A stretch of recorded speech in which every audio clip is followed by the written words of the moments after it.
Mangingisda. Ito po ang isa sa karaniwang trabaho ng mga Pilipino. Narito po ako ngayon sa tabing dagat at nakikita po natin ang mga bangka at mga crew o yung mga tao na nagtatrabaho bilang isang mangingisda. Atin po itong papanalangin sa oras po na ito. Kaya tara, kape tayo.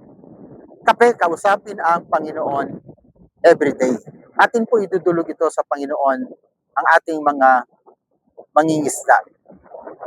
Manalangin po tayo. Amang Diyos, banal at dakila, so oras po na ito, akin po itinataas sa panalangin ang pangingisda o yung uri ng trabaho ng mga Pilipino dito po sa bansang Pilipinas. Akin po itinadalangin, Panginoon, ang lahat ng mangingisda sa oras po na ito. Akin pong itinataas po sila sa panalangin. At ganoon din po ang kanilang hanap buhay sapagkat mahirap po ito lalo na kapag ito ay nasa gabi at sila po ay nangingisda buong magdamag. Unang-una po ang kalusugan po nila. Aking dinadalangin ang kalusugan po nila. Ingatan mo po sila. Walang mapapahamak. Ganon din Panginoon ang bangka na kanilang sinasakyan. Ang motor nito at gasolina nito at lahat ng uri ng kagamitan po. Maging ilaw na ginagamit nila. Panginoon, aking dinadalangin ang pag-iingat mo po sa kanila. At yung kanilang paraan ng panguhuli, Panginoon, aking tinataas po ito sa panalangin.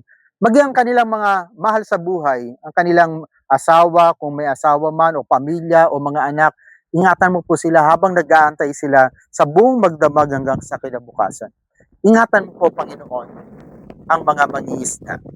Pagpalain mo po ang buhay nila.